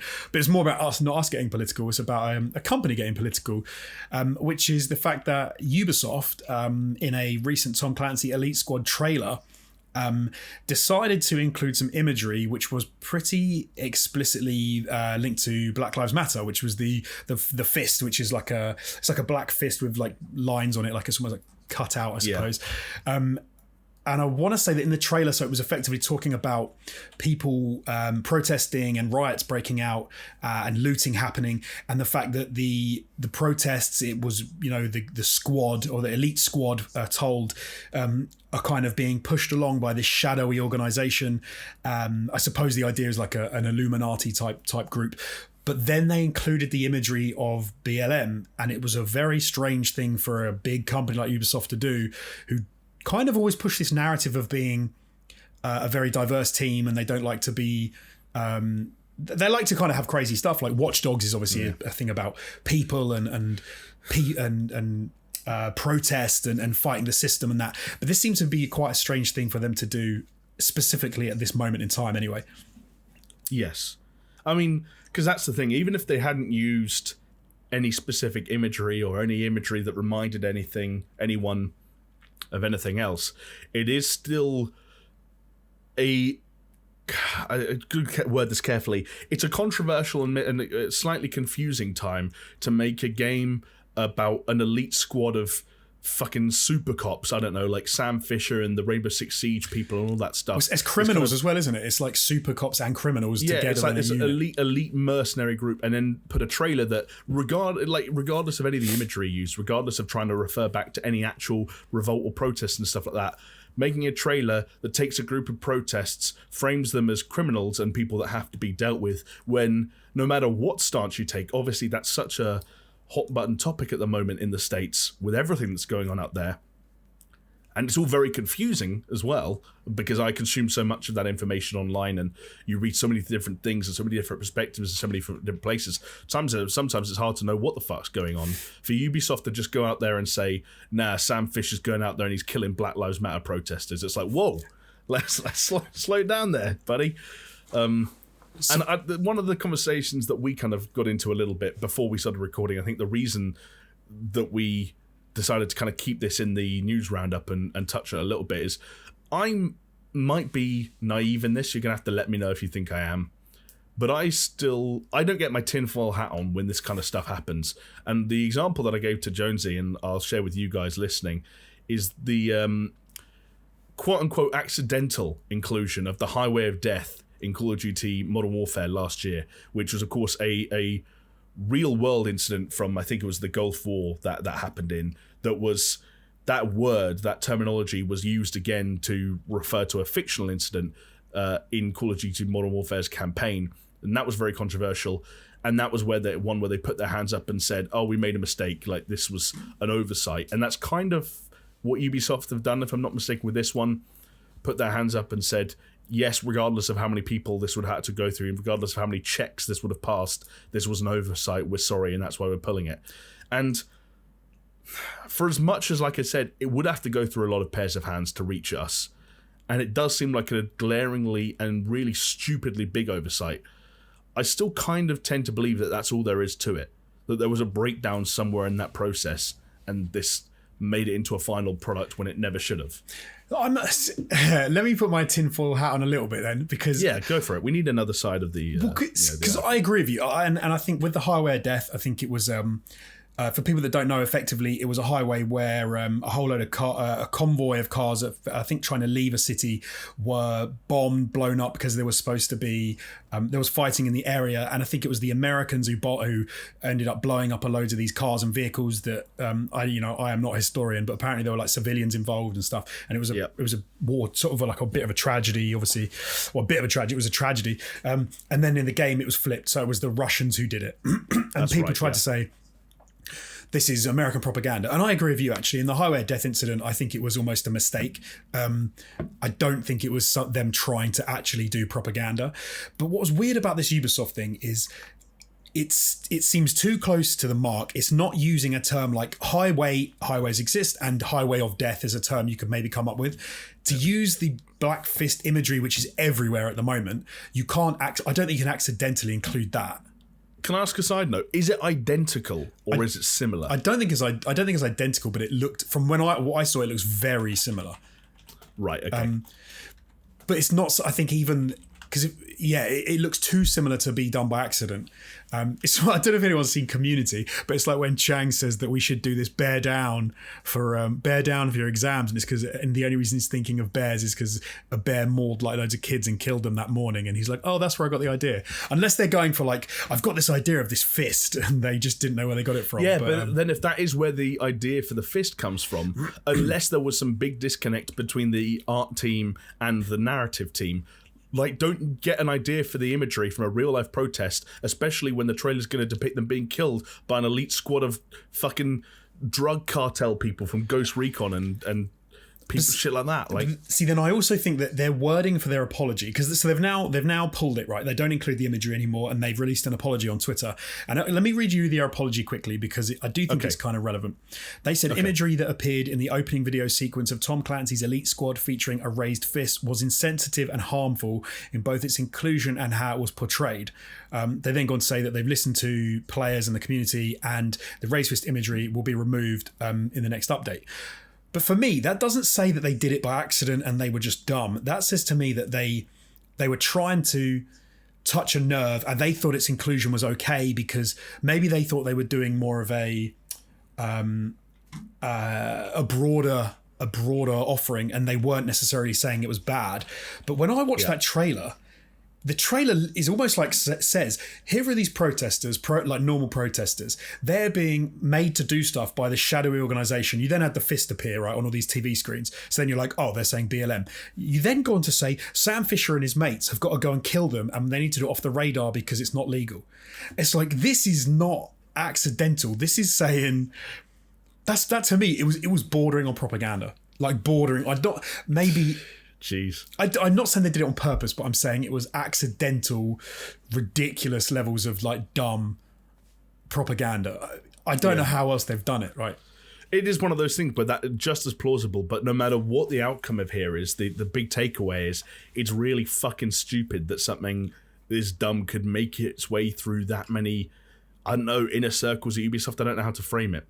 Can I offer another little perspective on this situation? Yeah, courtesy of man on the scene, Jason Schreier, who might as well just be the fourth unofficial member of this podcast now, because I feel like we have to bring him up every other week. He's already done an article about this on Bloomberg, talking about how they've removed the video and they're going to remove the imagery and so on and so forth. But to paraphrase his reporting, which obviously he's got the inside scoop on this stuff, talks to employees, he said that yesterday Ubisoft staff, and yesterday meaning a couple of days ago now at this point, Ubisoft staff expressed outrage on an internal message board. In one message seen by Bloomberg News, the game's director apologized and said they'll remove the video. The director of the game and manager of the studio behind it is Charlie Guillemot. If that name sounds familiar, it's because his father is Yves Guillemot, Ubisoft CEO. Now this part's got people thinking, wow. Jonesy, get this. Charlie Guillemot graduated university in 2014 and became studio manager in 2014. Wow. Over the weekend, a number of Ubisoft staffers posted furious messages about the video on the company's internal forum, Mana, apparently it's called. One message with a couple dozen likes started off with the sentence, "I'm sincerely exhausted by everything related to Ubisoft." By the way, Ubisoft has been planning another Ubisoft Forward video game reveal stream for the very near future, next week, I believe. Once again, their timing is impeccable. So lots of fingers being pointed about everything going off with Ubisoft at the moment, because obviously they were involved in a lot of the sexual harassment, sexual abuse, right, nepotism stuff going on. The Guillemot family under a lot of fire. Their questionable response to some of those accusations, which were ironically timed around the last Ubisoft Forward, were drawn into question. And now we've got the fact that the studio responsible for this game and its marketing is run by Yves Guillemot's son, who got put in charge of the entire studio the second he graduated university. I think what's interesting about this is, rather than being something that was a complete like accident, like I genuinely think the Call of Duty thing was, for me, this sort of pangs as something that we probably have experienced working at like a big company, right? Or like a larger company is, when you work for bigger companies, right, you see the stratas you have in businesses. You see the fact that, for example, like people like to say that the media is really right wing, right? But we worked for effectively a media company in the past, and everyone on the ground floor that was making content was the opposite to that. Very progressive, very left wing, very liberal. Yep. I'm sure people were not surprised to hear that like some sort of new media people are like that. And those guys decided what went out on what we made. They decided on the editorial. They decided on the voice. Like there was no hand from the top directing content we were making. However, that having been said, when you're dealing with a big product like a game or like a big movie or something like that, the influence from the top is obviously going to be a lot more obvious, because they at the end of the day have to make a lot more decisions. You're not going to let them, the people on the ground, write the scripts. If you're making a movie, it's going through whole loads of checks, Jamie, like you said, and it's going through a whole load of upper circles and upper echelons.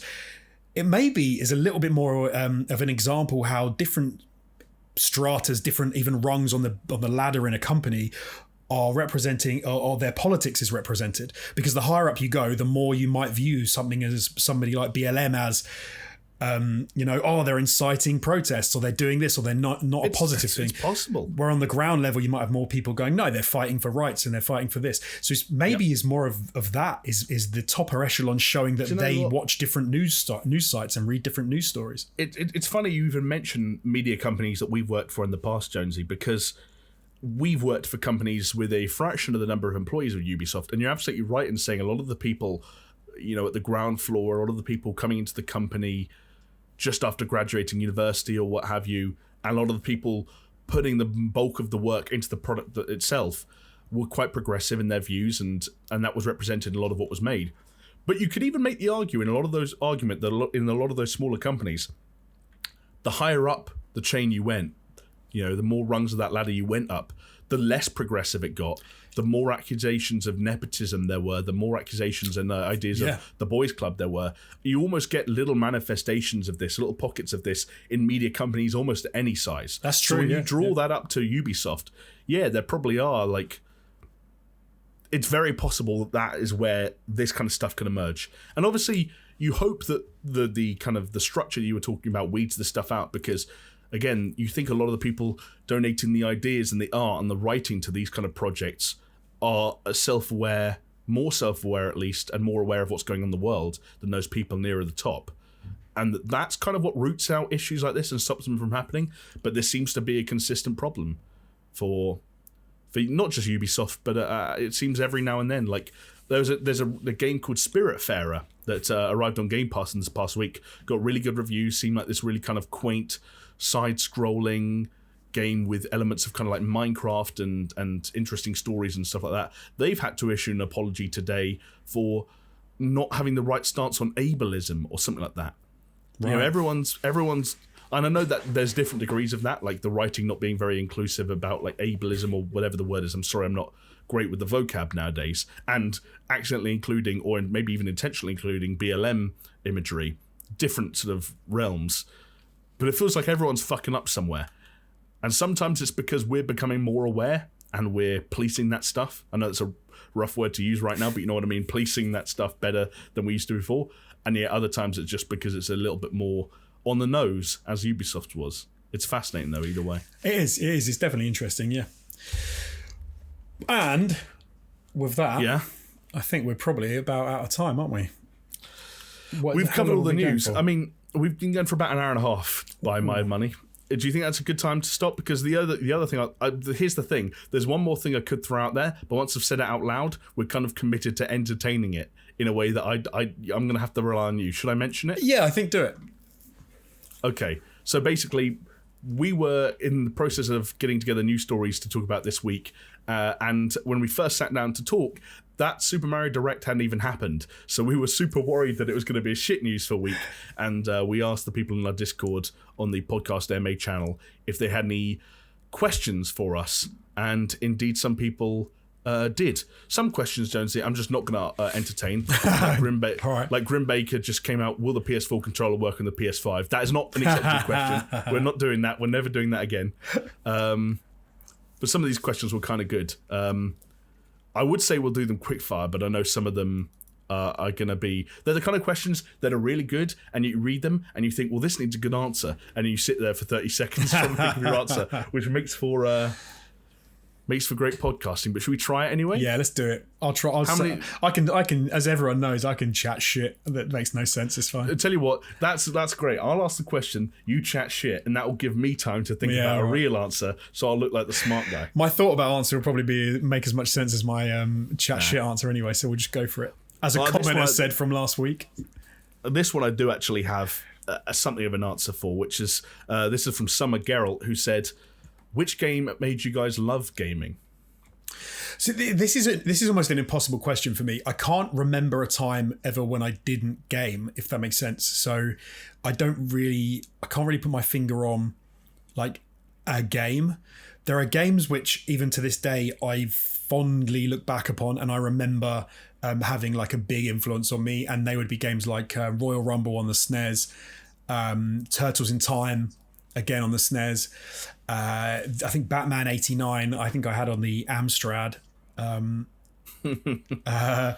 and I think Pilot Wings was one that I have really like good memories of, like because everyone now knows my dad is a pilot, or everyone they do, I talked about it earlier, and so he was really into that. Like he was like, yeah, let's play Pilot Wings, we can fly around in this little SNES game, and him and my brother used to play that all the time.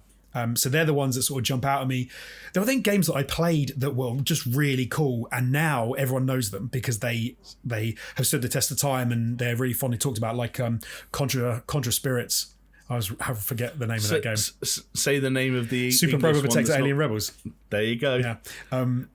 Which I loved. I played and finished back when it came out, and never knew that it was a game that was going to be that influential. And then when I got older and started working on a gaming channel, and people talked about Contra, I was like, what the hell is this Contra Spirits game? And then it was like, it's Super Mario Battle Alien Rebels. I used to love playing this when I was a kid. Were you one of the kids that grew up watching, let me get this right, Teenage Mutant Hero Turtles, yeah, because the UK wouldn't let ninjas be on TV or something like that. We were too scared of ninjas, so they became Hero Turtles. Exactly, you couldn't have ninjas, had to have heroes. But for me, it was the SNES. It was the Super Nintendo for me really solidified my love of gaming, and it was me and my brother playing couch co-op, as there was no other type then. I'm just across the board and just absolutely loving playing those games, and then I never looked back. So I suppose it was more of a system than it was of a specific game, I guess. That makes sense. I think that I can actually relate to that fully. And for me, interestingly enough, you talk about kind of pastimes with your brother and your dad and stuff like that. My memories in terms of things that made me love gaming, or things that kind of built the foundations from which I've reached now in terms of where I'm at with gaming, actually come from the systems and the games that made me feel independent from anything else. Oh, okay. Because my brother is only about 3 years younger than me, so he gamed as well, and we had a lot of stuff that we played together. And also, weirdly enough, my dad was something of a gamer, at least when he was younger. So consoles like the PS1, the PS2 and stuff like that, those were my dad's. He bought them himself. Most of the games were his. He actually had his own shelf of games that I wasn't allowed to play, like State of Emergency and The Getaway. Nice. And so that meant that the consoles that I kind of got on my own and was allowed to keep in my bedroom and buy my own games for ended up being the ones that meant the most to me. And the two that stand out, the GameCube, and I'd throw out games like Super Mario Sunshine, Super Smash Bros. Melee. And no, I'm not a Smash Bros. Guy, but, I was a kid, and those games are for children. And Legend of Zelda Wind Waker. And then on the 360, it was games like Oblivion and Gears of War and stuff like some of those sort of 2005, 2006 titles, maybe even Bioshock to an extent. The GameCube ones were like a little bit of independence of like, I'm now playing games that I can just sit in my room and play by myself and get lost in, like Wind Waker for hours on end. And with the 360 ones, it was like, now I'm a grown-up. Now I'm playing Gears of War on my own in my bedroom. Now I've got Xbox Live and I'm doing this, that, and the other. Now I'm playing Call of Duty 4 Modern Warfare over Xbox Live. And I was one of those whiny voice teens that would have been telling you to fuck your mum. Of course you were. It's funny, actually, I just remembered one segment, what made you feel like an adult. So I remember the game which made me put away... What's the saying? When I was a kid, I spoke like a kid, but when I was an adult, I put away childish things. I remember the game that made me feel like that, and maybe gives me such a... not visceral reaction, but kind of makes me laugh inside every time you and Chris talk about like Super Mario being like game of the year or something. And this is going to sound ridiculous now, but that was G-Police on the PlayStation 1, because that was the first game that I'd played that I was genuinely blown away by how incredible the graphics looked, which if you know what that game looks like is hilarious now. Go and look up on YouTube if you don't know what G-Police looks like. Oh, the draw distance was about a meter. It was about a meter and a half. That was like, on the N64, it was a given that any third-person game, you'd just be surrounded by the world's thickest fog within 10 feet of you. But like on the PS1, it was something else as well, occasionally, and G-Police was evidence of that. But I used to make people watch the cutscenes from G-Police to show them how incredible graphics were, and be like, this is how... Because I wasn't very old, I was maybe like 12, 13, I guess, when it came out, and that was the game that made me stop playing like cutesy platformers. Like I didn't, like Sonic and... Crash Bandicoot and things like that. I moved on to more what I thought were grown-up games after that. But yeah, there you go. Decent. We actually, as ever, we're quite good at talking for longer than I thought we'd be able to. So we'll keep them brief. But that's the thing. There's another like probably 10 or so questions. So what if I just picked out one more that's kind of half funny, half quick fire, and then we'll call it a day. Okay. This one comes in from the ever-lovable Peaswad. Shout out to you, big man. And he just says, which video game character do you most wish you were like? And I think that's kind of funny to think about that. I wonder if you've got an answer. I've got a jokey answer. Go on. But at the same time, I kind of mean it. Duke Nukem. I can see you being like Duke Nukem. I wish... Obviously, look, I'd have to be stacked, right? I'd have to be an absolute unit. I'd have to have very different hair to what I have now. I have to wear sunglasses, which I don't. I'd have to wear vests, which I don't. but there's something about, and I don't mean this in terms of the most recent game. I even forget what it's called. The one that was an absolute nightmare. What was that game called? Forever. Duke Nukem Forever. But like old school Duke Nukem, there was a certain, love him or hate him, there was a certain swagger about his arrogance, about the way he spoke to people. You'd maybe have to clean up some of the dialogue and interactions he had with women because they were a little bit outdated. I will concede that much. But I'd love to be a Duke Nukem style character in the face of an alien invasion. Nice. Shiggin', baby. Mine's going to sound ridiculous now because it's going to sound terrible. It's not going to sound that ridiculous because I don't actually want to be like Duke Nukem. Exactly right. If I was actually like Duke Nukem, I'd be locked up inside a week. Yeah, and mine's not much better because if I had to pick anyone like that, it'd probably be Kratos. I've always had a soft spot for the Ghost of Sparta. You've basically just said, "Oh yeah, I want to be a demigod who murders his own family and then goes on a murdering rampage and everyone else responsible." Do you know what? He is like the uber sort of like brooding anti-hero who doesn't want any of it, but it is thrust upon him time and time again, and he goes ugh and pulls out his axe, and and when you get to like God of War, like PlayStation 4 God of War, they ramp up to 11 and he's just so intense and so kind of like, oh, all right, I guess I'll go climb a mountain, destroy the gods, tear everything apart, destroy the entire world if I have to. And I quite like that. The only thing I'd say is that if I had Duke Nukem and Kratos in my contacts on my mobile phone, Duke Nukem is the kind of person I'd probably have the energy for once or twice a year. Every now and then I'd be like, look, I don't want him here. I don't want to go for drinks with him. If he's going, I'm not going. But every now and then I'd be like, okay, fine, let's invite Duke and let's see what happens. He might make it entertaining. I've got the patience for it. If I had his number, I would never call him ever, because every time he first of all, he wouldn't answer the phone. He'd hang up on me, and if you did get him to text back, he'd be in a bad mood. Kratos doesn't text me. When's that guy happy? Even when he's fucking, he's a little bit angry about it. Yeah, but he likes it like that. I don't know. I think. I get what you mean. When you say brooding anti-hero, I understand that archetype, but I think Kratos is just a weirdly angry, antisocial version of that. Do you know? I tell you, like, because realistically, obviously, I wouldn't want to be like Kratos. It would just be cool to him. But I tell you who I would like to be if I actually had a choice in real life, and that would be Sully from Uncharted. Okay. I'm getting older anyway, and if I could become a bit of a Sully character, I think that'd be quite cool. He's a bit of a ladies' man. He can fly a plane. He's a bit cool, but he's not as try hard as Nathan Drake is. I think I could be a Sully. I think that's what sucks about the casting of Sully in the upcoming movie, which obviously they've gone for a younger Drake, so they're going for a slightly younger Sully. I get it, but Mark Wahlberg does not exude any Sully-like. Is he Sully? Unless I'm mistaken, what is that? Mark Wahlberg is the kind of the young Sully to Tom Holland's young Drake. I might have to fact check that live. No, sounds. I don't know anything about it, so I'm sure that's right. Because that sounds atrocious. He was attached to the project when it first came around. He was going to be Nathan Drake, and now I think the understanding is he's probably a bit too old. And they've confirmed, I believe, it's a prequel to the games. Right. So he's a young. So it makes sense. Sully. Younger. According to IMDb, Tom Holland, Nathan Drake, Mark Wahlberg, Victor Sullivan, and the only other person I know there is Antonio Banderas, whose role has not yet been. I'm just going to put it out there. I don't like Mark Wahlberg as an actor. I don't know the guy. I don't like him as an actor. I'll tell you something about him as a guy. He did once beat up a Vietnamese man with a stick just for being Vietnamese. I think he was Vietnamese anyway. Didn't he blind him in one eye or something? Probably. Mark Wahlberg, turns out, used to be a bit of a piece of shit and probably still is in some respects, but he's too famous for anyone to care right now. I think that's probably true of a lot of people like that. Go on, yeah, but I think we're used to people being dicks. Like Benicio del Toro, I look at him and he's probably a dick.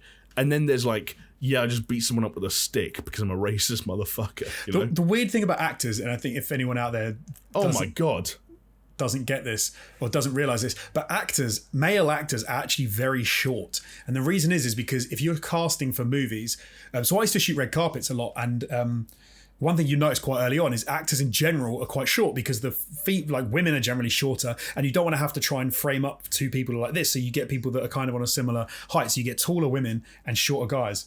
So weirdly, I bet if you met all these people in person, they'd be like 5'5". I bet Mark Wahlberg's quite little, and he's probably got a bit of Honestly? What? I feel bad. I'm going to retract everything I've ever said that's bad about Matthew Broderick. Do you know what? We're starting a new trend today. No more are we going to talk about known murderer Matthew Broderick. Do you know what the new one is? Go on. Known racist Mark Wahlberg. Jonesy, wow. The shit that I'm seeing. Can I read you some of this? Maybe we shouldn't get into it on the podcast if it's this bad. We'll talk about it after and we'll discuss it on the Discord. Okay, for anyone that's curious, go to Mark Wahlberg's Wikipedia page and go to the legal issues section and then literally just read the first sentence. The first sentence of Mark Wahlberg's legal issues stuff says the N-word twice. Wow. There you go. Matthew Broderick has been let off the hook, and Mark Wahlberg No, in fact, you know what? You're right. We shouldn't let him off the hook because he is a murderer. So let's do it. Let's pair them up together. Maybe that's what we should say. People is the special message or whatever that people have to put in the comments for this episode is known murderer Matthew Broderick, known murderer Matthew Broderick, full stop, known racist Mark Wahlberg. Jesus Christ. Okay.